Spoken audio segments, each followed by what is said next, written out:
Welcome back guys, Sunil this side from forever PT. इस video के अंदर हम बात करेंगे ऐसे राइटिंग के बारे में। बहुत सारी स्टूडेंट्स की क्वेरीज आ रही हैं और ये बहुत ही इंपॉर्टेंट टॉपिक है। इनफैक्ट उनके ऐसे वर्क नहीं कर रहे।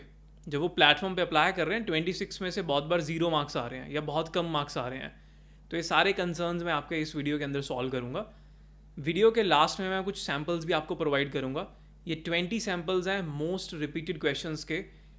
इनके आने के चांसेस हैं रियल एग्ज़ाम के अंदर, हो सकता है डायरेक्ट एग्जैक्टली रिपीट हो जाएं आपके पास। और बाय चांस अगर कोई नया टॉपिक आ जाता है तो अगर आप इन सैम्पल्स को पढ़ लेते हो, इसी के अंदर से आपके पास बहुत सारी वोकैब होगी, वो आप उन क्वेश्चंस में भी अप्लाई कर पाओगे। तो ये वीडियो के लास्ट में मैं आपको प्रोवाइड करूँगा। सबसे पहले हम समझते हैं कि मेन रीज़न क्या होता है ऐसे फेल होने का। मैं आपको टैम्पलेट दिखाऊंगा, काफ़ी सारे क्वेश्चन मैं आपको करके भी दिखाऊंगा और जिनमें फुल मार्क्स बनते हैं। 26/26 कैसे लेने हैं वो सारी चीज़ें मैं आपको इस वीडियो के अंदर रिवील करूँगा। सबसे पहले टैम्पलेट समझते हैं और साथ में ये भी देखते हैं कि आंसर फेल होने का मेन रीज़न क्या होता है। जब आप एप्लीकेशन पे अप्लाई करते हो या फिर रियल एग्जाम में अप्लाई करते हो, वहाँ सैम्पल आंसर आपके फेल क्यों होते हैं। Let me take you to my computer screen. So ये हमारा ऐसे टैम्पलेट है। यही सेम टैम्पलेट मैंने 7 अगस्त को जब एग्ज़ाम दिया था, जिस दिन चेंजेस हुए थे, मैंने सेम टैम्पलेट अप्लाई किया था। I scored perfect marks, 90 marks in writing. मेरे बाद मेरे बहुत सारे स्टूडेंट्स हैं जिन्होंने ये टैम्पलेट रियल एग्ज़ाम में अप्लाई किया है। They have scored good marks in writing. लेकिन प्रॉब्लम क्या है मेन, जब आप लोग अप्लाई करते हो कई बार मार्क्स क्यों नहीं आते स्टूडेंट्स के, या कोई और टैम्पलेट आप अप्लाई कर रहे हो तो एप्लीकेशन पे मार्क्स क्यों नहीं आते, या फिर रियल एग्ज़ाम में मार्क्स क्यों नहीं आते। उसका मेन नंबर 1 रीज़न है लैक ऑफ कंटेंट। स्टूडेंट्स क्या करते हैं, कंटेंट जनरेट नहीं करते अपनी साइड से, बहुत ही कम कंटेंट लिख के आ पाते हैं। विच इज़ ऑब्वियस, अगर आपका टारगेट कम है, let's say you are targeting 6 band या 7 बैंड, तो आप हेजिटेट करते हो नई लाइन्स क्रिएट करने में। आपको डर लगता है कि ग्रामर में मिस्टेक्स होंगी, हमारी मार्क्स हमारे कट हो जाएंगे। तो फिर स्टूडेंट क्या करते हैं, वो कीवर्ड वाले टैम्पलेट्स फॉलो करना स्टार्ट कर देते हैं। उनसे ना तो एप्लीकेशंस पे मार्क्स आते हैं, अभी तो आना बंद हो गए हैं, और रियल एग्ज़ाम में भी नहीं आते इनफैक्ट। तो मेरा सजेशन है, अगर आपका टारगेट कम है, 6 बैंड 7 बैंड आप टारगेट कर रहे हो, आप ग्रामर की टेंशन मत लो। ग्रामर में बेशक आपके 0 आ जाएं, तब भी आपका आंसर रियल एग्ज़ाम में वर्क करेगा। और जो मैं सैम्पल्स आपको प्रोवाइड करूँगा, अगर आप उन्हें भी ढंग से पढ़ लेते हो, आपकी बहुत हेल्प हो जाएगी। आपको सेंटेंसेस भी क्रिएट करने आ जाएंगे, उनको एज इट इज़ रट लो। चाहे वैसा कोई क्वेश्चन आता है, उनमें वो सेम आंसर्स आप अप्लाई कर सकते हो, फिट कर सकते हो। कीवर्ड्स ही इंपॉर्टेंट होते हैं। कीवर्ड्स को बस हमें लाइन्स के फॉर्म में अटैच करना है। अगर आप टूटी फूटी लाइन्स भी बनाओगे तब भी आपका स्कोर बन सकता है। अगर आप लिख के ही नहीं आओगे इस होप से कि मेरे ग्रामर में मार्क्स कटेंगे, ये सब सोच के अगर आप कंटेंट नहीं लिखोगे उसके अंदर, फॉर श्योर आपको 0 मार्क्स मिलेंगे रियल एग्ज़ाम में। तो ये टैम्पलेट मैंने सेम रियल एग्ज़ाम में अप्लाई किया था। 4 पैराग्राफ्स हैं हमारे पास। फर्स्ट में हम एज इट इज़ जो टॉपिक सेंटेंस है वो रिपीट कर सकते हैं, और ये किसी भी ऐसे के लिए वैलिड है। जब आप सैम्पल आंसर्स देखोगे अलग अलग, उसमें डिफरेंट डिफरेंट क्वेश्चंस होंगे, आपको ऑटोमेटिक आइडिया लग जाएगा कैसे कैसे पुट करना है हर एक अलग अलग क्वेश्चन टाइप के अंदर। तो फर्स्ट यहाँ हम जो टॉपिक सेंटेंस होता है हम वही फिट कर सकते हैं एज इट इज़। उसके बाद हमें टॉपिक से रिलेटेड कीवर्ड्स लिखने हैं, कीवर्ड नंबर 1 और 2। दोबारा फिर नेक्स्ट लाइन में I will discuss topic related keywords number 3, 4, 5, या फिर कोई फ्रेज़ क्रिएट करना है। ये नए कीवर्ड्स होंगे उसी टॉपिक से रिलेटेड। देन पैराग्राफ नंबर 2 में एक नया सेंटेंस हमें क्रिएट करना है उसी क्वेश्चन के ऊपर। क्वेश्चन है एआई के ऊपर बेस्ड, तो एआई से रिलेटेड एक नए सेंटेंस हमें क्रिएट करना पड़ेगा। अगर क्वेश्चन में पूछा उन्होंने कि एआई की एडवांटेजेस बताओ, तो आप एडवांटेजेस के ऊपर एक सेंटेंस लिख दो। डिसएडवांटेजेस पूछी हैं उसके ऊपर लिख दो। उससे फ़र्क नहीं पड़ रहा पहले कौन सा लिख रहे हो बाद में कौन सा लिख रहे हो, वो मैटर नहीं करता। उन्होंने दोनों पूछे, आप कहीं भी लिख सकते हो दोनों पूरे ऐसे के अंदर। देन उसी टॉपिक से रिलेटेड कीवर्ड नंबर 6, 7 और 8 यहाँ आप नोट डाउन करोगे। These factors have distinct effects on keyword number 6, 7 and 8. Then एक नया पैराग्राफ आपको क्रिएट करना है topic related sentence number 2, 15 to 20 words का। एक नई लाइन लिखोगे यहाँ आप। देन फर्दर उसी टॉपिक से रिलेटेड कीवर्ड्स, 3 कीवर्ड आप यहाँ लिखो। फिर फर्दर 3 कीवर्ड्स और आपको लिखने हैं। Taking these points into consideration from a personal point of view, I am inclined to believe that topic related sentence number 3। एक नया सेंटेंस आपको यहाँ क्रिएट करना है। अगेन 15-20 वर्ड्स का रखो। अगर आपको लगता है कि इतना लेंथी सेंटेंस में क्रिएट नहीं कर सकता, आप छोटे फ्रेजेस पिक कर लो, 2-3 सेंटेंसेस को कंबाइन कर लो, कोई प्रेशर नहीं है। It is essential to understand, यहाँ हम नए कीवर्ड्स लिखेंगे 15, 16, 17। नीचे भी लिखा हुआ है, if you can't find new keywords you can repeat a few, if you can't make one long sentence you can create two shorter ones. मतलब छोटे छोटे सेंटेंसेस को कंबाइन कर लो अगर आप लेंदी सेंटेंसेस क्रिएट नहीं कर पा रहे हो। ये तो है टेम्पलेट, इसी का मैं सैम्पल आपको दिखाता हूँ और उसे मैं फिट करके भी दिखाता हूँ। जैसे ये क्वेश्चन है, the qualities that a person needs to become truly successful can not be learn at university और in a similar educational institution. कि एक पर्सन को जो लाइफ में क्वालिटीज़ चाहिए होती हैं सक्सेसफुल होने के लिए, ये क्वालिटीज़ यूनिवर्सिटी कॉलेज में नहीं सिखाई जा सकती। To what extent do you agree और डिसएग्री, इससे फ़र्क नहीं पड़ रहा ये एग्री है डिसएग्री है। एक और जैसे नीचे सैम्पल है, डू यू एग्री, इसमें खाली डू यू एग्री पूछा है। तो अब ये सैम्पल आंसर मैंने बनाया, 4 पैराग्राफ्स हैं। इसमें ये जो बोल्ड में आप कंटेंट देख रहे हो ये मैंने खुद से जनरेट किया है। फर्स्ट में हमने the qualities that a person need to become truly successful can not be learn at a university on us और अ सिमिलर एजुकेशनल इंस्टीट्यूशन, जो गिवन टॉपिक था वही यूज़ कर लिया। उसके बाद नए कीवर्ड्स बनाए, personal growth, emotional intelligence, real world experience. कौन कौन सी क्वालिटीज़ होती हैं बेसिकली, यही होती हैं real world experience, adaptability, motivation. ये सब कॉलेज में नहीं सिखाई जाती। Many essential traits such as resilience, leadership, creativity are often developed outside academic environments. और पीछे गिवन है ambition, decision making, time management.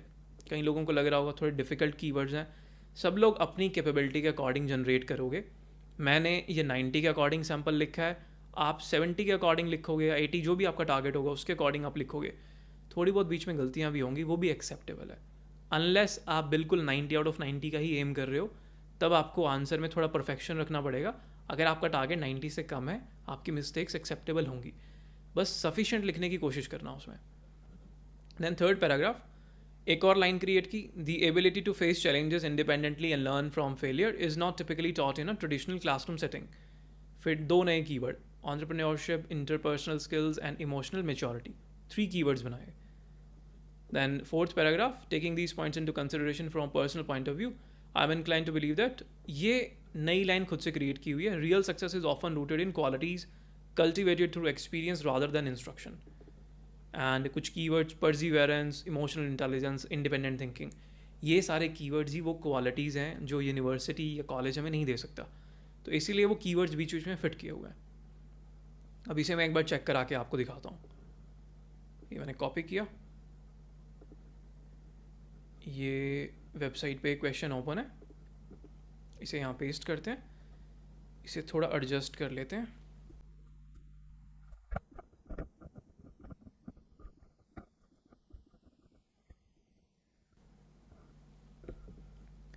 Okay, तो ये पूरा आंसर मैंने लिख दिया यहाँ, पैराग्राफ नंबर 1, और इसी में वही वाले सेम कीवर्ड जो मैंने पीछे दिखाए थे वही लिखे हुए हैं।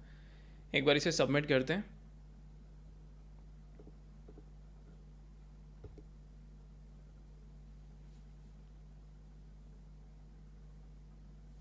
ये लो, परफेक्ट, फुल मार्क्स हैं कंटेंट में, फॉर्म में फुल है, ग्रामर ओके है। आपके केस में ग्रामर के अंदर पॉइंट्स लूज होंगे, कोई प्रॉब्लम नहीं है। स्पेलिंग्स आप ठीक रखो, बस ये आपके हाथ में है। वो cab 2x2 journal linguistic range full है, डेवलपमेंट, स्ट्रक्चर एंड कोहेरेंस, इसमें फुल पॉइंट्स हैं। तो इस तरीके से आपको ऐसे लिखना होता है। अगर आप बीच में कंटेंट नहीं लगाओगे, टॉपिक रिलेटेड कंटेंट आपका कम होगा, कीवर्ड्स आपके मैच नहीं हो रहे टॉपिक से रिलेटेड, आपने सिर्फ टैम्पलेट लिखा है, वो कैब में भी पॉइंट्स नहीं आएंगे आपके। सबसे पहले तो कंटेंट में ही नहीं आएंगे, और कंटेंट में अगर आपके मार्क्स नहीं आए, पूरा आंसर आपका ज़ीरो हो जाएगा, ये पूरा टॉपिक ज़ीरो होने वाला है। तो कंटेंट के अंदर आप थोड़ी सी वर्डिंग अपनी तरफ से लिखोगे। मैं कुछ सैम्पल आंसर दिखाता हूँ, स्टूडेंट्स ने लिखे भी होंगे यहाँ।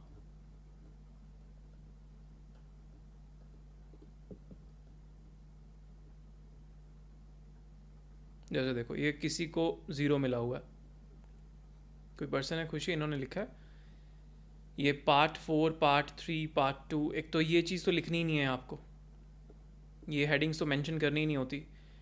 टॉपिक इसमें कंटेंट इररेलेवेंट है, 0 स्कोर दे दिया। टॉपिक रिलेटेड कीवर्ड्स ही नहीं लिखे हुए, इनको फुल मिले हुए हैं पॉइंट्स। ये देखो, ये किसी और स्टूडेंट का है, कंटेंट में कितना मिला, सिर्फ 0.4। और कंटेंट में इतना कम अगर आपका आंसर होगा, वो कैब के अंदर भी आपको कम मार्क्स मिलने के चांसेस हैं। तो पॉइंट्स मिले ही नहीं इनको ओवरऑल, सिर्फ 3.8 मार्क्स मिले हुए हैं। स्ट्रक्चर में भी नहीं मिल रखे, जर्नल लिंग्विस्टिक रेंज, बहुत सारी मिस्टेक्स भी की हुई हैं। अगर आप टैम्पलेट फॉलो करने वाले हो, एक तो थोड़ा ढंग का टैम्पलेट फॉलो करो जो अपडेटेड हो, और थोड़ा सा कंटेंट का ध्यान रखो। देखो कितने कम मिले हुए हैं इनको भी, 14, इनको ठीक मिले हैं। तो मेन रीज़न क्या होता है, लैक ऑफ कंटेंट। आपका आंसर अगर फेल होगा तो वो कंटेंट की कमी की वजह से फेल होने वाला रियल एग्ज़ाम के अंदर। तो जब भी आप ऐसे लिखोगे उसमें थोड़ा सा कंटेंट, कीवर्ड्स का ध्यान रखो, उसमें इंपॉर्टेंट कीवर्ड्स इंक्लूड करो। एंड लाइक आई सेड, मैं आपको कुछ सैम्पल आंसर प्रोवाइड भी कर देता हूँ। इन्हें अगर आप अच्छे से रीड कर लेते हो, ये मोस्ट रिपीटेड क्वेश्चंस हैं, आप में से कई लोगों के पास आ भी जाएंगे एज इट इज़। तो यही कीवर्ड जो मैंने मेंशन किए हैं, आप सिर्फ इन्हीं को नोट डाउन करके एग्ज़ाम में सेम आंसर अगर वैसा डिज़ाइन करने की कोशिश करते हो, वही कीवर्ड्स लिखते हो, मोस्ट लाइकली आपका फुल स्कोर भी बन जाएगा। मैं एक बार आपको सैम्पल्स दिखाता हूँ। जैसे मान लो ये फर्स्ट क्वेश्चन है, in the past 100 years there have been many inventions such as antibiotics, airplanes, computers. ये मैंने सेम टैम्पलेट से लिखा है जो अभी आपको दिखाया, और ये इनफैक्ट आज ही चेक कराया होगा, अगर इसमें डेट आती होगी। नहीं, देखो ये फुल पॉइंट्स हैं, कंटेंट में फुल है, 6/6 फॉर्म, सब कुछ फुल है, 26/26। देन ये सेकंड है, ये क्वेश्चन थोड़ा लेंदी है, और ये सैम्पल है उसके बाद पूरा।